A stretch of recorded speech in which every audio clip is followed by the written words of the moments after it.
Mother always said it's the most important meal of the day. And with any good breakfast, there has to be potatoes. Few know this better than the folks at the original Pantry Cafe in downtown Los Angeles. My dad used to cook bacon, ham, potatoes. That was every morning. Reminds me of being at home. You know, you always want potatoes with breakfast.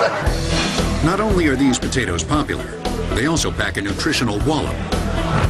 Every fresh potato contains much of your daily allotment of nutrients, especially vitamin C, iron, all of your vitamin Bs, and potassium to boot.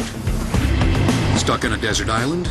You'd do okay with potatoes. But for all this good stuff, it's the taste that counts.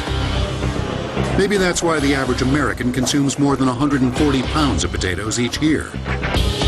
And we're not alone. World potato consumption has doubled since 1993. Today, China leads the world's potato harvest, followed by India and Russia. America ranks only 5th in total output. Add it all up, and the simple spud is an international star. Potatoes are a very basic staple in everyone's diet because they can be produced in many areas. They can be stored for long periods of time and provide a very good base to any diet. And you can do many things with them. No doubt one of the most popular is the potato chip. Americans consume 1.5 billion pounds of chips every year. 18 million pounds go during the Super Bowl alone.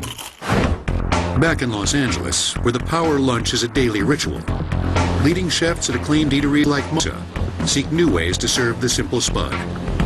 Potatoes find their way into our menu in a few categories. First of all, at the pizzeria, one of our very popular pizzas is a potato and gorgonzola pizza, and it's absolutely delicious. To gain a leg up in this highly competitive restaurant scene, Nancy Silverton and her head chef, Matt Molina, find a wide variety of potatoes at the Santa Monica Farmers Market, one of the oldest in the country. To be able to have that kind of conversation, for the farmer to be able to say to you, we're planting some more varieties, what do you want, what do you use them? You know, having that exchange is so important, obviously something that you would never get at a supermarket. We're growing 600 acres of potatoes, and we're harvesting anywhere from 30,000 pounds to 40,000 pounds per acre, depending on the variety. That's 24 million pounds for anyone who's counting. The variety here is Superior White, a round, all-purpose cooking potato.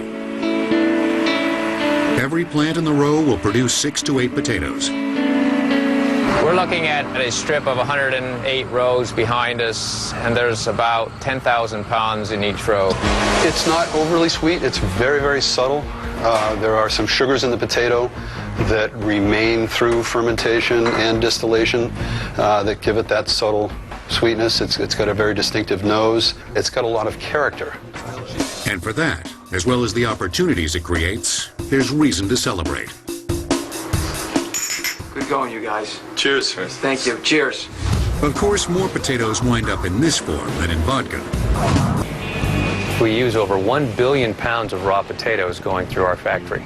The 1 billion pounds of potatoes that we have turns into about 640 to 700 million pounds of finished product each year, which is spread across a variety of different types of cuts that we make here in the plant. For now, aeroponics remains focused on research and small commercial ventures. No one suggests that it will replace the traditional farm, at least not on our planet. But it does make you think. Colorful, nutritious, beloved. Maybe the humble spud isn't always just a side dish. Sometimes it can be a star.